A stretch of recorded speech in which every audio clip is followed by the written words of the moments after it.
So guys in दिनों market के अंदर वर्क परमिट के नाम पे बहुत बड़ा फ्रॉड चल रहा है। जी हाँ दोस्तों, वो आप किसी भी कंट्री का वर्क परमिट ले सकते हो, चाहे वो बड़ी कंट्री का है चाहे छोटी कंट्री का है। सब कंट्रीज के अंदर वर्क परमिट का जो है वो एक हिसाब से बहुत बड़ा फ्रॉड चल रहा है, बहुत बड़ा स्कैम चल रहा है। ऐसे एजेंट भी कर रहे हैं और वहाँ के जो आगे एम्प्लॉयर वगैरह जो आपको काम देते हैं वो भी इसके अंदर उनका पूरा साथ दे रहे हैं। तो बहुत सारे फ्रॉड्स मैंने देखे, बहुत सारे स्कैम्स देखे जो सामने आए। इवन कि लोगों ने कनाडा के वीज़ा, स्टिकर वीज़ा जो होता है वो तक फ्रॉड लगा के दिए हैं, यूके के भी दिए हैं इसी तरीके से और भी।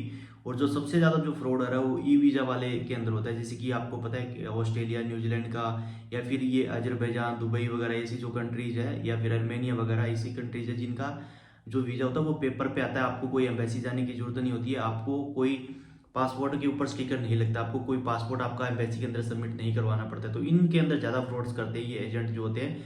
वीज़ा किसी और का होता है, उसको एडिटिंग करके आपको चिपका देते हैं। और बहुत सारे मेरे भाई बहन लोग ऐसे हैं जिनको नहीं पता कि उस वीज़ा को किस तरीके से वेरीफाई करें कि उनको पता चले भी हाँ ये वीज़ा जेन्युइन है कि नहीं है। जी हाँ दोस्तों, ये आज चीज़ आपको मैं बताने वाला हूँ। आज जो इस वीडियो के अंदर बताऊंगा, मैं बताऊंगा वर्क वीज़ा के बारे में, अजरबैजान का। अगर आप में से कोई भी लोग अजरबैजान का वर्क वीज़ा अप्लाई करता है और उसका एजेंट उसको बताता है कि ये इस तरीके से आपका वीज़ा आ गया ये, तो आपको सबसे पहले उस वीज़ा को वेरीफाई करना है भी भाई वीज़ा वो आपका जेन्युइन है कि नहीं है। क्योंकि वीज़ा भी फेक हो सकता है ना। अगर आपका वीज़ा फेक होगा तो आपको एंट्री नहीं मिलेगी, क्या करोगे आप वहाँ जाके। तो कुछ लोग ऐसे होते हैं कि जो वीज़ा आपको जेन्युइन दे देते हैं, उसके बाद वहाँ पे काम नहीं मिलता, या वहाँ पे जो कंपनी होती है वो फ्रॉड होती है। इस तरीके से भी स्कैम होते हैं। बट आपको अपने वीज़ा से मेन प्रॉब्लम है कि मेन आपको वीज़ा अपना सही होना चाहिए पहले, तो वहाँ जाके आपके लिए और भी सोल्यूशन निकल सकते हैं, ऐसा मेरा मानना है। हालांकि निकल भी जाते हैं, ऐसी कोई बात नहीं है कि जहाँ जिस कंपनी के अंदर आप जा रहे हो वो नहीं है तो दूसरी के अंदर भी आप कहीं पे जॉब अपना कर सकते हो। तो मेन अगर आपका वीज़ा सही होगा तो आपके पैसे भी बचेंगे, सारा कुछ सही होगा।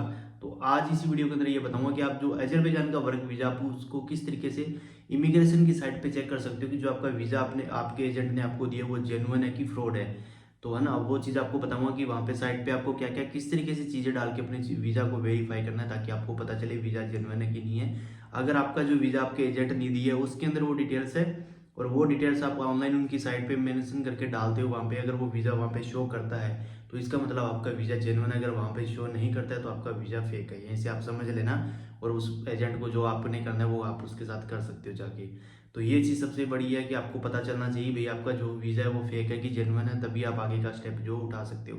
तो ज़्यादा टाइम वेस्ट नहीं करूँगा आप लोगों का, सीधा आप लोगों को स्क्रीन पे लेके चलता हूँ और वहाँ एक एग्जाम्पल देता हूँ आप लोगों को कि जो आपका वीज़ा जेन्युइन है या फेक है। ये चीज़ आपको मैं बता देता हूँ बस, इसके अलावा और ज़्यादा कुछ नहीं है। तो जल्द चलते हैं फटाफट स्क्रीन पे और वहीं पे बताता हूँ। सो गाइज, ये है अजरबैजान इमिग्रेशन की ऑफिशियल साइट, जहाँ से आपको किसी वीज़ा का स्टेटस चेक करना है, वीज़ा को देखना है कि जेन्युइन एंड फेक है, वो आपको यहीं पता चलेगा। अगर आपको अजरबैजान का वीज़ा अप्लाई करना है तो वो भी यहीं से होता है। तो ये कुछ साइट का ऐसा इंटरफेस है। तो यहाँ पे क्या है, E visa to Azerbaijan just in 3 step. ये अगर आपको वीज़ा चाहिए तो इस तरीके से होता है। आपको एप्लीकेशन पेमेंट और करनी, फिर वीज़ा को डाउनलोड कर सकते हो। अगर आपका एजेंट ने आपको वीज़ा दे दिया और उसको आपने चेक करना है कि किस तरीके से चेक होगा, तो वो आपको मैं बताता हूँ किस तरीके से होगा। तो यहाँ पे एप्लीकेशन का ऑप्शन आ रहा है, इसके नीचे न्यू एप्लीकेशन और इनकम्प्लीट एप्लीकेशन, दो ऑप्शन है। अगर आपको नई एप्लीकेशन करनी है इसको आप छोड़ दो, आपको जाना है इनकम्प्लीट एप्लीकेशन पे, आपको इसके ऊपर क्लिक करना है। और आप जैसे ही इसके ऊपर क्लिक करते हो तो आपके सामने यहाँ पे 3 ऑप्शन आते हैं। एक आता है बाई रजिस्ट्रेशन नंबर।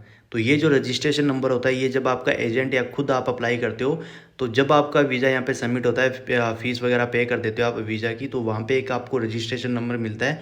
उस नंबर से आप इसको देख सकते हो कि ये वीज़ा जेन्युइन है कि फेक है। और दूसरा जो ऑप्शन रहता है वो यहाँ पे रहता है कि ईमेल आईडी और पासपोर्ट नंबर यहाँ पे अगर डालोगे, नीचे कैप्चा कोड डालोगे तो आपको यहाँ पे शो करेगा। ईमेल आईडी आपका एजेंट कर रहा है तो आपको नहीं बताएगा कि कौन सा ईमेल आईडी उसने डाला है। अब अपने पास लास्ट जो ऑप्शन बचता है वो अपने पास रहता है बाय पासपोर्ट नंबर। तो ये चीज़ अपने पास एक रहती है जिससे अपने वीज़ा को वेरीफाई कर सकते हैं कि वीज़ा अपना जेन्युइन है कि फेक है। तो यहाँ पे 2 चीज़ होते हैं, ई वीज़ा नंबर और पासपोर्ट नंबर। पासपोर्ट नंबर अगर आपका है तो आपको पता ही होगा भाई आपका पासपोर्ट नंबर क्या है। ई वीज़ा नंबर क्या होता है, जब आपका वीज़ा जो आपको एजेंट देता है तो उसके ऊपर एक बार कोड रहता है, उसके साथ में ये एक नंबर होता है लिखा हुआ, AE ऐसा करके उसमें कोड्स होते हैं। तो वो आपको यहाँ पे मेंशन करना है, नीचे पासपोर्ट नंबर मेंशन करना है और नीचे ये कैप्चा कोड है ये मेंशन करना है और फिर इसको कंटिन्यू कर देना है। तो उसके बाद जो वीज़ा है वो आपके सामने आ जाता है कि आपका जेन्युइन है कि फेक है। तो चलो अब एक बार मैं यहाँ पे नंबर डाल लेता हूँ और फिर आपको बताता हूँ। सो चलिए दोस्तों, यहाँ पे मैंने डाल लिया पासपोर्ट नंबर और ऊपर अपना जो वीज़ा नंबर था वो मैंने डाल लिया। मैं सिक्योरिटी रीजन की वजह से आपको शो नहीं कर सकता क्योंकि सबकी अपनी प्राइवेसी रहती है। तो ये नीचे वेरिफिकेशन कोड है। तो अब इसको आपने क्या करना है, आपको करना है कंटिन्यू।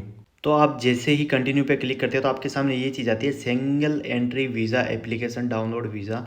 तो यहाँ पे डाउनलोड वीज़ा के नीचे ऑप्शन आ चुका है। अब अगर आप सामने देखोगे तो आपको यहाँ पे पता चल रहा है कि आपका जो फुल नेम है वो आपका यहाँ पे नेम भी शो कर रहा है, और ई वीज़ा नंबर, यहाँ पे जो ई वीज़ा नंबर आया और जो आपके जो वीज़ा है उसके अंदर जो ई वीज़ा नंबर है वो दोनों सेम है, मैच कर रहे हैं। तो आपका वीज़ा जेन्युइन है। या फिर आपके डाउनलोड का भी ऑप्शन है, ऑप्शन आपके यहाँ पे अगर आप डाउनलोड पे करोगे तो जो आपका ई वीज़ा है वो डाउनलोड हो जाता है। फिर आप दोनों वीज़ा को मैच कर सकते हो, जो आपने आपके एजेंट ने जो आपको वीज़ा दिया है या फिर जो आपने यहाँ से डाउनलोड किया है, वो दोनों वीज़ा अगर सेम दोनों मैच हो रहे हैं सही तरीके से, दोनों में जो डिटेल्स है वो सेम है, टूरिस्ट वीज़ा है तो टूरिस्ट है, वर्क है तो वर्क है, तो वो अगर डिटेल्स सारी कुछ मैच होगी तो इसका मतलब आपका जो वीज़ा है वो जेन्युइन है। आप उसके ऊपर ट्रस्ट करके उसके जो जो भी अपने टर्म कंडीशन जो भी बात करिए तो आप उस तरीके से उसको प्रोसीजर आगे कर सकते हो। अगर उसमें कुछ भी आपको 19-21 लग रहा है कि भाई आपने वर्क वीज़ा अप्लाई किया था, यहाँ पे टूरिस्ट दिखा रहा है, डाउनलोड किया तो आपने, तो इसका मतलब समझ जाना कि भाई उसने एडिट करके फ्रॉड किया आपके साथ में, तो आपको इमिग्रेशन पे पक्का दिक्कत आने वाली है। तो ये चीज़ आप हमेशा ध्यान में रखना। तो आई होप कि आप लोगों को पता चल गया हो। अभी भी आपको कुछ दिक्कत है, ई वीज़ा नंबर से नहीं समझ आ रहा, कुछ और भी कुछ नहीं समझ आ रहा, तो आप मेरे को इंस्टाग्राम पे कांटेक्ट करके पूछ सकते हैं। अगर कोई भी वीज़ा आपको किसी भी टाइप का वीज़ा चाहिए, अप्लाई करवाना है, तो आप मेरे से इंस्टाग्राम पे कांटेक्ट कर सकते हो। तो मिलते हैं नेक्स्ट वीडियो में। Till then take care, good bye, जय हिंद।